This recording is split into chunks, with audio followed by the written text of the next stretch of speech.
আমাদের বলছে, আমি বলছি আমরা কি তাদের বংশধর, বুঝলি কেমন করে? আগে আমার মূর্তি হেভি ছিল জানেন তো, জয়নগরের ছেলে আমি প্রথম। তখন আমাদের জয়নগরে এই ডিশ টিভি আসেনি, একটাই এসেছে। আর তখন মানে ক্রিকেটের কি রমরমা ছিল, বিশেষ করে ভারত আর পাকিস্তানের কম্পিটিশন, এখনকার জেনারেশন বুঝবে না। আমার একটা টিম ছিল 10-15 জন সঙ্গে, যেখানে যেতাম সঙ্গে। তো জয়নগরে তখন 5 টাকা দিয়ে টিভির খেলা দেখছি। ভারতবর্ষে সেই সময় একটা স্পিনার ছিল মল্লি কার্তিক, স্পিনার ছিল, ওর গলায় ছিল কাঁটির মালা। এই যেমনি দেখলাম কাঁটির মালা, আমি বলছি কিরকম বুদ্ধু এই শালা, লেগে গেল ফাটাফাটি। বলছে কে বের করে দাও, এই পাকিস্তান পন্থী। হ্যাঁ, আমার পক্ষে যারা বলছে লোকটা কে জানিস, তো ও কেন বলেছে, ওর কাছে নিশ্চিত যুক্তি আছে, মারলেই কি হয়ে যাবে? ওরাকে জিজ্ঞেস কর কেন এমন কথা বললি। তো আমাকে বলছে তুমি এরকম বললে কেন? বলছি ও বুদ্ধু কেন, ও গলায় কাঁটের মালা দিয়েছে কেন? বলছে আমরা তো হিন্দু, আর তো যতগুলো খেলছে আজহার ছাড়া সব তো হিন্দু, কারোর গলায় নাই কেন? বলছে ধর্ম ব্যক্তিগত ব্যাপার। আরে না, এতে ইতিহাস লুকিয়ে আছে। তার মানে বলে আগে তোমরা নেড়া করেছিলে, ধুতিগুলো কেঁচা ছেড়েছিলে, মনে আছে? তারপর আস্তে আস্তে আস্তে আস্তে সংস্কার হচ্ছে, হরিজনরা তারা লেখাপড়া শিখছে। তাহলে ওবিসি যারা, এসসি যারা আজ অফিসার হচ্ছে, তার আন্ডারে উচ্চবর্ণের লোককে চাকরি করতে হচ্ছে। তাহলে সে এবার প্যান্ট শার্ট পরছে, তাহলে তার মেরুকরণ করা যাচ্ছে না, যাচ্ছে ওরও প্যান্ট আমারও প্যান্ট, দেখো। হ্যাঁ, আর ওরও পাঞ্জাবি, ওরও শার্ট আমারও শার্ট, ওরও বুট আমারও বুট, কোনো মতে তো তফাৎ হচ্ছে না, কে উঁচু আর কে নিচু। তখন এই ব্রাহ্মণ্যবাদীরা ধর্মের সুড়সুড়ি দিয়ে একটা নতুন তত্ত্ব আবিষ্কার করল। ইস্কন মন্দির থেকে যত সিটুইল আছে, ধর্মের নামে তাদের গলায় কাঁটির মালা ঢুকিয়ে দিল। এটা যদি হিন্দু ধর্মে থাকবে তাহলে বামন কেন বললো না? আমি বলছি ও যে নিচু জাতের ছেলে, আমি তো জানতাম না, তাহলে কি ওর খেলা দেখতে আসতাম? ও শালা এত বড় বুদ্ধু, গোটা পৃথিবীকে জানালো ও ছোট লোকের বাচ্চা। সব চুপ হয়ে গেল, বুঝতে পারছেন? ধর্মের সুশুড়ি দিয়ে আজও উঁচু নিচু চিহ্নিতকরণ করে রাখা হয়েছে। বন্ধু, এটা ধর্মের কোনো জায়গায় নাই।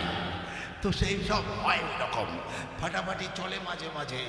তো মাঝে মাঝে যখন আমি আমার জীবনে কি বলবো, তখন আমি জয়নগরের বলদেপুর মাদ্রাসার শিক্ষক।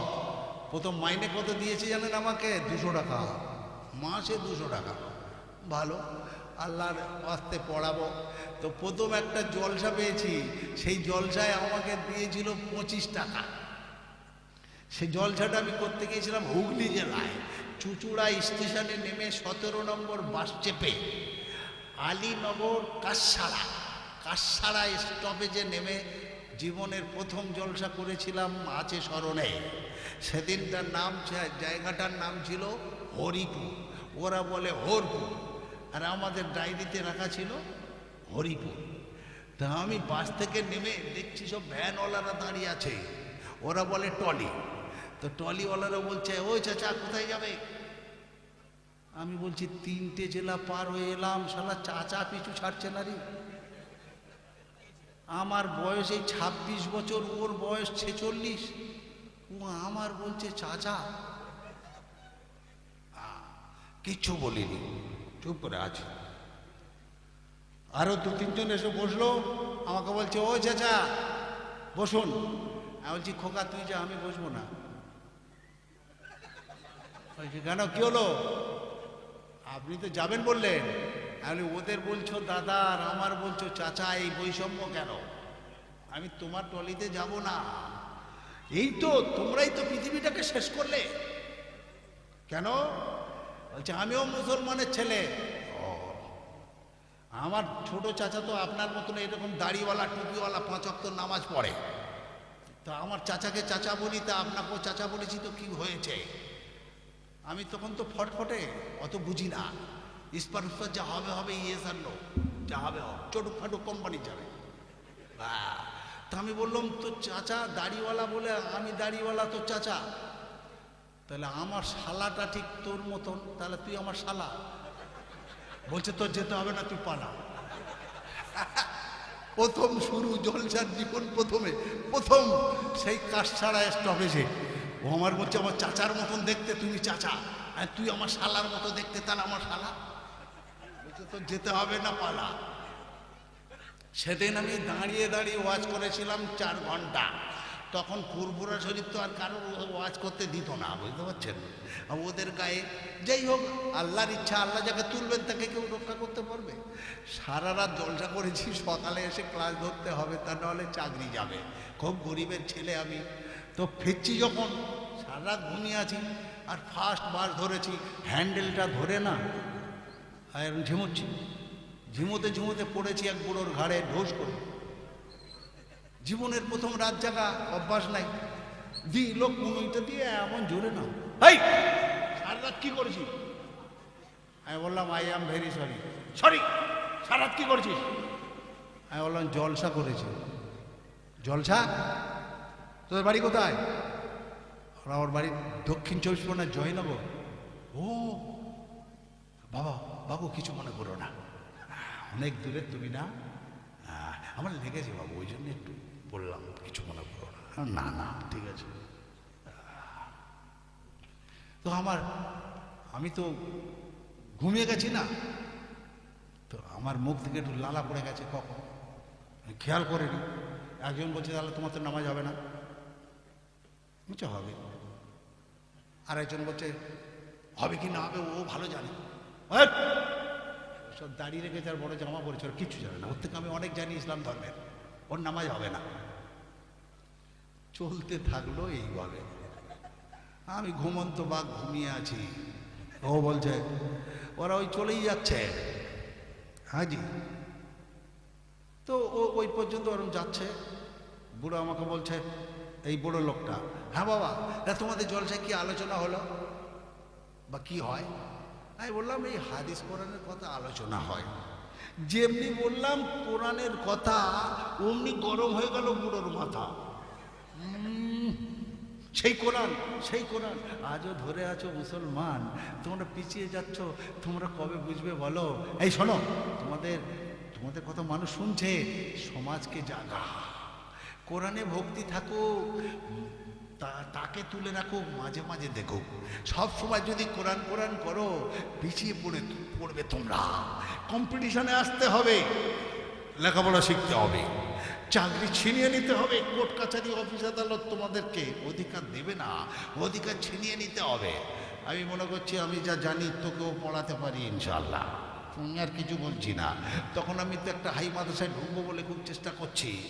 ভালো প্রাণের ভাই আমাকে বলছে, শোনো ভালোবেসে একটা কথা বলি, কিছু মনে করো না, ওই সেকেলে কোরআন আর একালে চলে না। আমার ঘুম ছেড়ে গেল, আল্লাহর কসম করে বলছি। মাথাটা তখন এত গরম হয়ে গেল যে আমার মনে হয় যদি 24 পরগনা হতো আমি ছেড়ে দিতাম, যা হবে দেখা যাবে। আমি তখন বললাম না, সংযমী হলাম। রাগ বেশি, বল কম, মার খাবার লক্ষণ। আমি একা, সারা মারলে পাল্টা মারবে, মরে যাব, অন্য রাস্তা নিতে হবে। তা আমি বলছি, ও কাকু একটা কথা জিজ্ঞেস করবো? বলছে হ্যাঁ বাবা বলো। কিছু মনে করবেন না? বলছে না না। ছেলে মেয়ে কটা? বলছে 3টে ছেলে আর 2টো মেয়ে। ও ছেলেরা কি করে? বলছে বড়টা গ্রাজুয়েট, আলু ব্যবসা করে, আর মেজোটা উচ্চ মাধ্যমিকের পরে আর পড়লো না, মুদিখানা দোকান করেছে, আর ছোটটা লম্পটি করে ঘুরছে। আর মেয়ে দুটো উচ্চ মাধ্যমিকের পরে সার্ভিস হোল্ডার জামাই থেকে বিয়ে দিয়েছি। আপনি? বলছে আমার সার্ভিস ছিল কিন্তু এখন রিটায়ার্ড। খুব ভালো। তাই বললাম কাকু আপনার বড় ছেলে আপনাকে কি বলে ডাকে? কেন? আমরা তো হিন্দু মানুষ, বাবা বলে। মেজো ছেলে? কোথায় বাড়ি রে? ছেলে আবার কি বলবে? বাবাই বলে। ও, আর ছোট ছেলে? ভালো রে, বলছি তো বাবাই বলে। ও, বড় বাবা বলে, মেজো বাবা বলে, ছোট বাবা বলে। হ্যাঁ, তো বাবা তো সেকেলে শব্দ বাবা, আজও একালে চালাচ্ছ বাবা। এত যদি মডার্ন, তাহলে নতুন নতুন কিছু শেখান। বড় বলুক বাবা, মেজো বলুক শালা, ছোট বলুক বোনাই, তাহলে ধন্যবাদ জানাই। যেমনি বলেছে পাশের লোকগুলো ছিল, বলছে কিরকম দিল, লাগার কি দরকার ছিল। কাকু আমার নেমে চলে গেল। আমি বলছি don't mind, respected uncle, don't mind. অমনি কাকু মুখের দিকে তাকিয়ে বলছি বাবা এবারে ইংরাজি বলছে রে। বুঝতে পারছেন তো? এটা ছিল প্রথম জীবন। আমি তখন আমার বরদাস্ত করার ক্ষমতা ছিল না। যে প্রশ্ন করতো ফাটাফাট উত্তর দিয়ে দিতাম না। তো প্রাণের ভাই, আমার ইসলামে আছে, আমার ইসলামে আছে আধুনিকতা, আমার ইসলামে আছে বিজ্ঞান, আমার ইসলামে আছে সমাজ ব্যবস্থা, কিন্তু আমরা কোরআন পড়ি মানে বুঝি না। প্রাণের ভাই, আমি তখন ছোট, যখন দারুল দেওবন্দে শতবার্ষিকী হয়েছিল না, কারি বাসির বিন আব্দুস সামাদ, যার ক্যাসেট এখন আপনারা শোনেন, বিশ্বের সব থেকে বড় কারি, তো তাঁরকে আমি খুব সামনাসামনি দেখেছি, একদম 2-4 ফুট দূর থেকে, একদম সামনাসামনি এরকম। তো তার কেরাত পড়ার আগে সে আরবিতে একটা কথা বলেছিল যে মোল্লা মৌলবীরা ফকিরি বিদ্যে শেখে, অর্থাৎ কোরআন শেখে যারা, এ ফকির মিসকিনের মতো হাত পেতে পেতে শেখে তারা। আরে ফকির বলো না, কোরআন আমাকে এত দিয়েছে, পৃথিবীর ধনীদের মধ্যে আমি প্রথম একজন হয়েছি, বলুন সুবহানাল্লাহ। আমি একটা কেরাত পড়লে এত বকশিস পাই, আমার টাকা গোনার লোক পাই না, যন্ত্র মেপে দেয়, গুনে দেয়। কারি বাসিদ বলছেন এই কোরআনকে সামনে রেখে আল্লাহ আমাকে এত দিয়েছে, পৃথিবীর ধনীদের মধ্যে আমি একজন ধনী হতে পেরেছি। অতএব কোরআন শেখে যারা ফকির হয়ে যায় তারা, এসব ভুল ধারণা। আমরা কোরআন বুঝি না। ও আম্মাসা ও আখরাজাতিল আরদু আসকালাহা ওয়া ক্বালাল ইনসানু মালাহা। এই মানুষগুলো তখন বলবে হায় হায়, এত মাল ছিল মাটির তলায়, আগে যদি জানতাম তাহলে কি লুটপাট করে দুনিয়াতে খেতাম, মাটি খুঁড়ে বের করে নিতাম, তাই না বাবা? আজকে দেখুন গোটা পৃথিবী অবাক হচ্ছে, কোরআনকে ফলো করে মানুষ আজ পৃথিবীতে বিজ্ঞানীরা এগিয়ে যাচ্ছে, আর মুসলমান কেন পিছিয়ে পড়ছে? প্রাণের ভাই, আপনারা দেখবেন আল আমিন মিশন থেকে একটা পুস্তিকা বার করেছিল কয়েক বছর আগে, সেটা আমি পড়ে দেখেছি। তাতে এপিজে আবুল কালামের পূর্ণ জীবন এটা কাহিনীটা তুলে ধরেছেন। তিনি ছিলেন একজন মহৎ ব্যক্তি, সৎ ব্যক্তি, শুধু বিজ্ঞানী ছিলেন না, তিনি একজন আলেমের ছেলে। তার বাপ ছিলেন একজন মসজিদের ইমাম, এবং সাথে সাথে তার ছিল বাবার একটা মুদিখানা দোকান। পড়ার লাইফে যখন বাড়ি যেত, বাবার দোকানে ও সাহায্য করত, মাল মানুষকে মাল মেপে টেপে দিত। এবং ছোট্টবেলায় তার বাপ তাকে কোরআন শিখিয়েছিলেন। তিনি 5 ওয়াক্ত নামাজ নিয়মিত না পড়তে পারলে কাজা সহ রেগুলার 5 ওয়াক্ত নামাজ পড়তেন, বলুন সুবহানাল্লাহ। আর এমন কোনো দিন নাই যিনি কোরআন তেলাওয়াত করেননি, বলুন আলহামদুলিল্লাহ। কিন্তু গীতাটাও ভালোবাসতেন, কোরআনের সাথে সাথে গীতার অনেক মিল আছে, তাই গীতাও পড়তেন। কিন্তু যেদিন মরার পরে কোরআন রাখা ছিল দূরে, ফটোগ্রাফাররা শুধু গীতার ফটো দিয়ে চালিয়ে দিল। মুসলমান বিজ্ঞানী রাষ্ট্রপতি দেখো গীতাকে কত ভালোবেসেছে, তাহলে গীতা কোরআনের উপরে উঠেছে, বুঝতে পারছেন? আর গীতার ফিতা কেটে দেবো এটা জানে না। বন্ধু, এই গীতা যা বলেছে তা যদি মানত, তাহলে মানুষে কি এত হিংসার দলাদলি ভেদাভেদ হতো না? গীতা মানি না, বেদ পুরাণ মানি না, হাদিস কোরআন মানি। বন্ধু, মানার গুণাবলী আমাদের মধ্যে শেষ হয়ে গেছে। এসব যখন শেষ হয়ে যাবে, কিয়ামত তখন এসে যাবে। আল্লাহর নবী মুহাম্মদ রাসূলুল্লাহ সাল্লাল্লাহু আলাইহি সাল্লাম কারোর কাছে লেখাপড়া শেখেননি, কিয়ামত সম্পর্কে তিনি বললেন 11টা নমুনা আসবে। এই 11টা নমুনা যখন প্রকাশ পাবে জানবে পৃথিবী তারপরে ধ্বংস হয়ে যাবে। হিন্দুস্তান, পাকিস্তান, আফগানিস্তান এসব কিছু থাকবে না, তখন শূন্যস্থান হবে। বুঝতে না বাবা?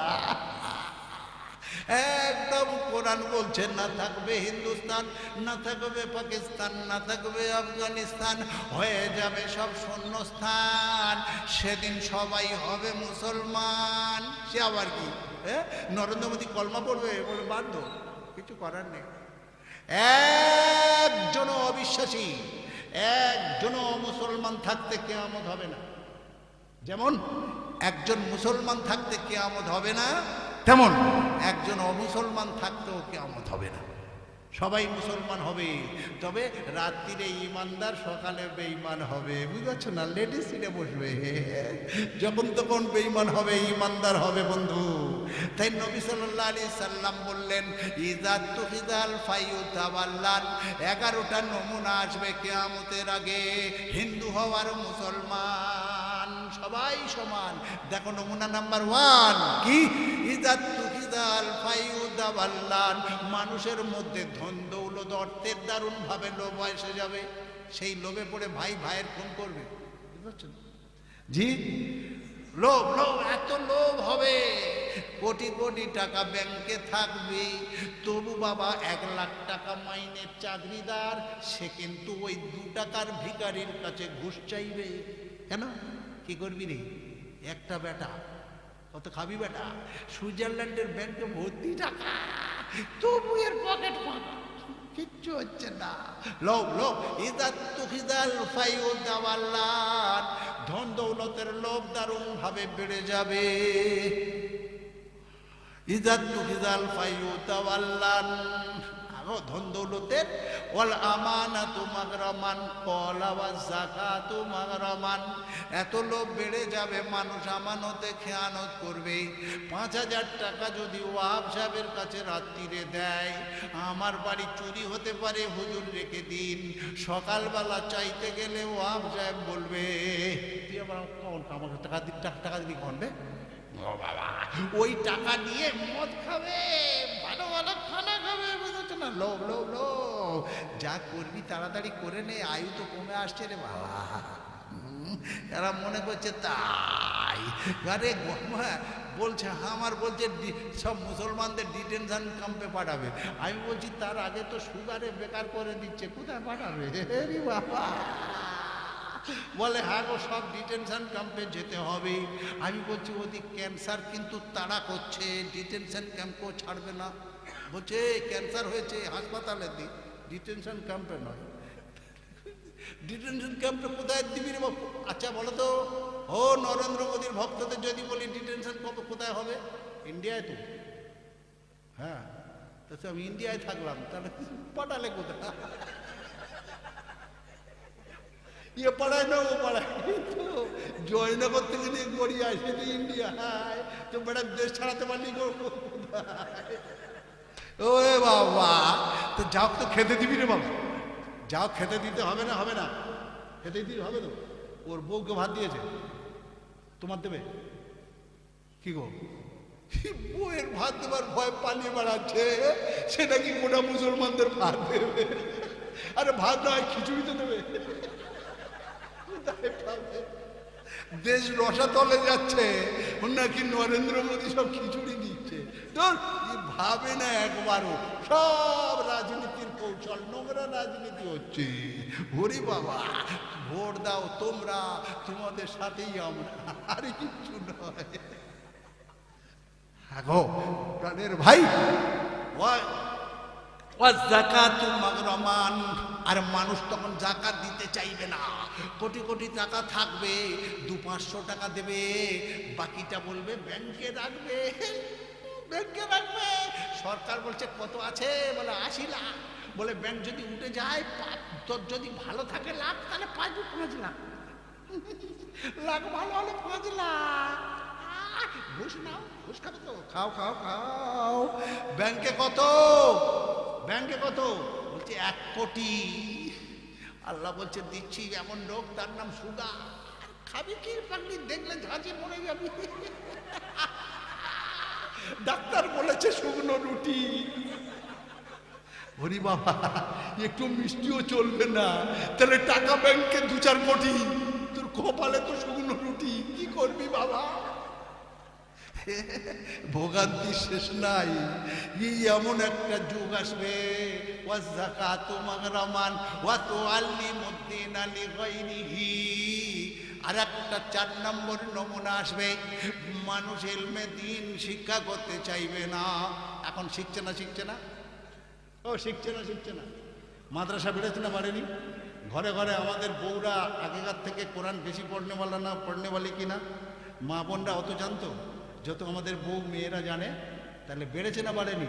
তাহলে কে আমাদের গুণে আসছে, যে বলছে সে তার কোনো জ্ঞান আছে? ও জ্ঞান আক্কেল নাই। ওর কোরআন বলছে, হাদিস নবীর হাদিস, নবীর হাদিস, ওয়াযাকাতু মাগরামান ওয়া তুআল্লিমুদ্দিন লিগাইরিহি। তখন ইলমে দিন শিখতে চাইবে না। ইংলিশ টিচারকে, টিউটরকে 5,000 টাকা পার মান্থ মাইনে দেবে, কিন্তু মৌলবীকে 200 টাকা দিয়ে ছেলেকে কোরআন শিক্ষা দেবে না। বলছে টাকা কোথায় পাবো? সে যুগ এখন এসেছে বাপ, এসেছে। লাখ লাখ টাকা মানুষ জাকাত দিয়ে মাদ্রাসাগুলো তৈরি করছে না? আগের মসজিদ ছিল, এখন কিরকম হলো? ও বাবা, আগের মসজিদ কিরকম ছিল? মাটির ছিল, যদি পাকা ছিল নিচেটা কাঁচা ছিল। আজকে সব মজাক পাথর, অন্তরও পাথর। জি, যে যেখানে থাকে দেখবেন সেই আবহাওয়া তাকে তার মোয়াফেক হয় না। আমি যদি চট করে পাথরের ঘরে শুই, আমার জ্বর এসে যাবে। কেন? অভ্যাস নাই, বুঝতে পারছেন না? দীর্ঘদিন থাকতে থাকতে ওই রকম অভ্যস্ত হয়ে যাবে। পাথরের ঘরে থাকতে থাকতে মানুষও পাথর হয়ে যাচ্ছে। ও বাবা, বাপ মরে যাচ্ছে ক্যান্সারে, ব্লিডিং হচ্ছে, বেটা যাচ্ছে না, ম্যাথর বন্ধ হচ্ছে। ও সর্বনাশ, পাথরের ঘরে থেকে হৃদয় এত পাথর হয়ে যাচ্ছে। ওয়াযাকাতু মাগরামান ওয়া তুআল্লিমুদ্দিন লিগাইরিহি ওয়া কওমাহু ওয়া আকসাবাহু। সেই সময়কার একটা নমুনা হবে, মাকে তখন করবে ভৎসনা। মাকে ছেলেরা ভাত দেবে না, মাকে করবে ভৎসনা। আগো এখন বেশিরভাগ মানুষ, হিন্দু হোক মুসলমান হোক, মাকে সম্মান দেয় না? দেয়। তাহলে কিয়ামত এখন আসছে না। নিশ্চিন্তে জুয়া খেলুন, সাট্টা খেলুন, কোনো অসুবিধে নাই। শুধু একবার আস্তাগফিরুল্লাহ পড়ো ভাই। আগো এ বড় আফসোস। বলছে সেই সময় কিয়ামতের আগের নমুনা হবে, ছেলেরা মাকে ভাত দেবে না, মাকে করবে ভৎসনা। মায়ের নাম রাখবে বুড়ি। বুড়ি কোথায় গেছে? আর শাশুড়ি আসলে বলবে মাজান। মাজান কখন এসেছেন? শাশুড়ি হবে মাজান আর মা হবে বুড়ি।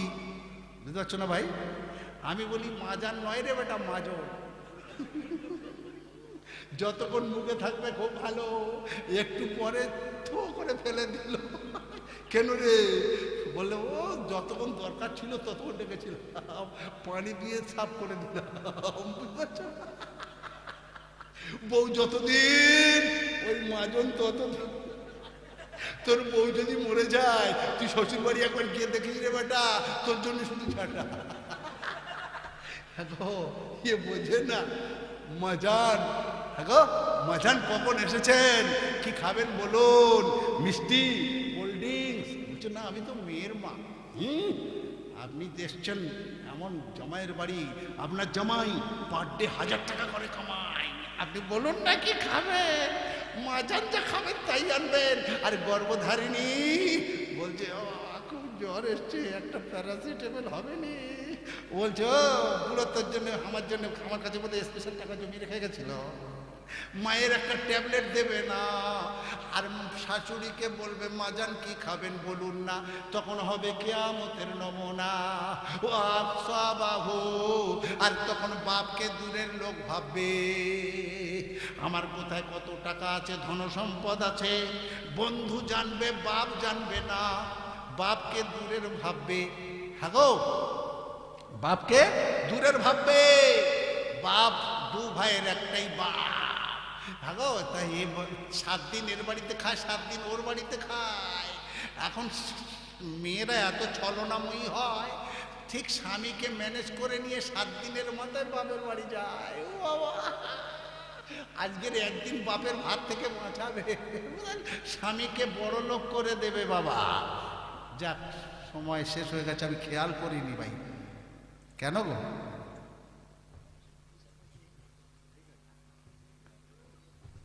ও আজ খারাপ হচ্ছে নাকি? তাহলে 12:30 বলে 12টা কি? বক্তা এসে গেছেন, তার অসম্মান করা এটা ঠিক না।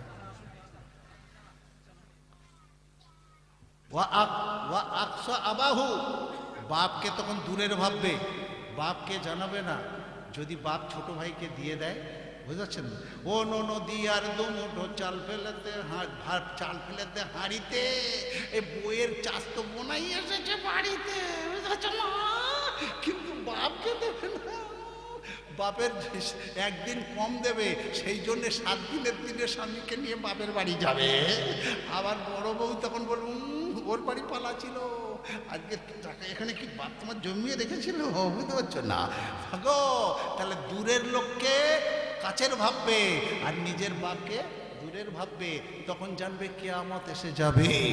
ওয়া আকসা আবাহু ওয়া আদনা সাদিকাহু ওয়া জাহারাতিল আসওয়াতু ফিল মাসাজিদি। আর তখন বাবা মসজিদ সুন্দর সুন্দর হবে, আর ওই মসজিদে গিয়ে দেখে রাজকার তসবিহ তেলাওয়াত কমে যাবে। সকলেই এ দল আর ও দলের কথা বলতে বলতে মারামারি লেগে যাবে। আজকের মসজিদে হচ্ছে না, হচ্ছে না, বলে মাতোয়াল্লিকে দেখ, বলে তৃণমূলে, বলে তাহলে অ্যাসিস্ট্যান্ট মাতোয়াল্লিকে, ওটা সিপিএমের হতে হবে, তা নাহলে লড়াই লাগা, তাহলে ভোটাভুটি হবে। হচ্ছে না, হচ্ছে না, হচ্ছে না, হচ্ছে না। সুন্দর মসজিদ দেখেছে, সংগঠনের সুবিধা ওইখানে আছে। ও বাবা জি। তারপরে নমুনা বলছে,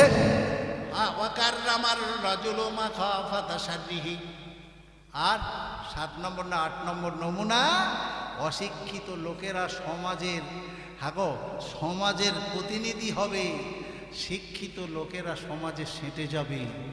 আজকের ভোটে দাঁড়াচ্ছে কারা মনে আছে? লালু প্রসাদ যাদব একটা কথা বলেছিল এক আইপিএস অফিসারকে, বলে আপনি কি পাশ করেছেন? তো বলল আমি তো ডব্লিউবিসিএস পাশ করেছি। বলে আমি কি যদি ডব্লিউবিসিএস পাশ করতাম আপনার মতো আমিও চাকর খাটতাম, আমি মাধ্যমিক পাস, সেই জন্য আপনাকে আমি চাকরের মতো ঘোরাচ্ছি। লেখাপড়া যদি জানতাম তাহলে কি প্রধানমন্ত্রী হতে পারতাম না মুখ্যমন্ত্রী হতে পারতাম? তাহলে ভোটে দাঁড়াচ্ছে কারা? খুন করে খুনি গুনি হচ্ছে, বুঝতে পারছেন না বাবা? যে মারামারি করে, যে যত মারতে পারবে মুসলমান সে তত বড় ভগবান, বুঝতে পারছেন না বাবা?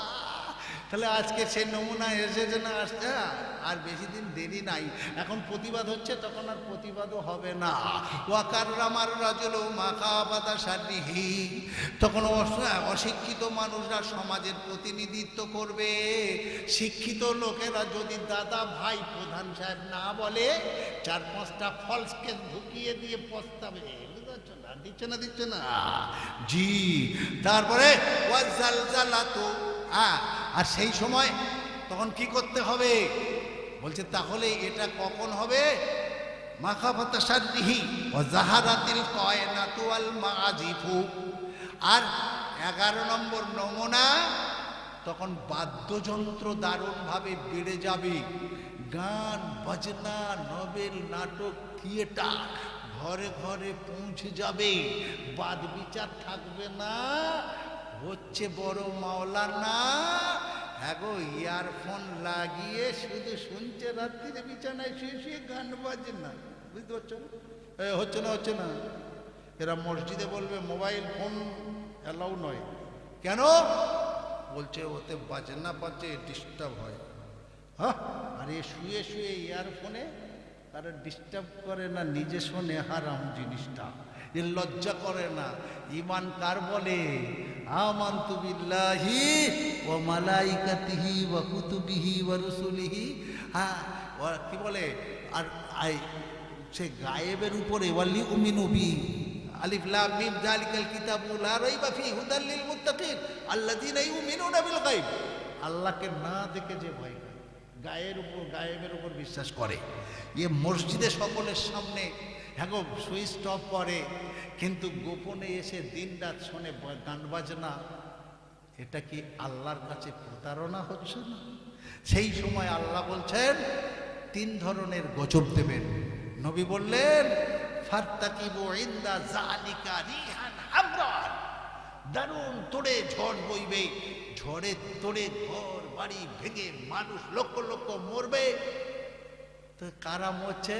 বলে কাঁচা ঘরে যারা ঝড়ে হারিকেনের তাণ্ডবে মরছে তারা। তাহলে আল্লাহও গরিব বিরোধী, গজবে শুধু গরিব মরছে।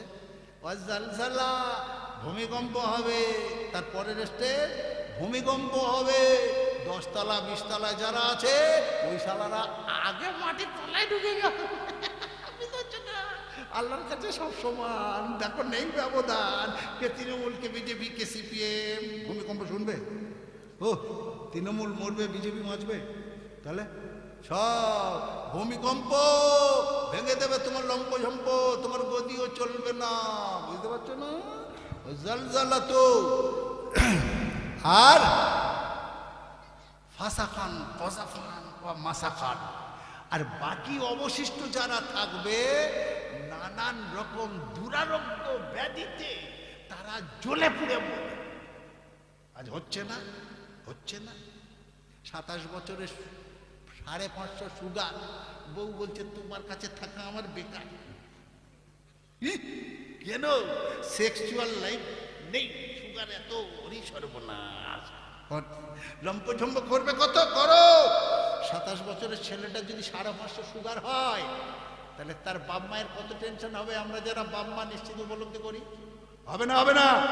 2 দিন পরে ওই বেটার চিন্তায় ওরও সুগার হয়ে গেল, ক্যান্সার, থাকছে না অ্যান্সার।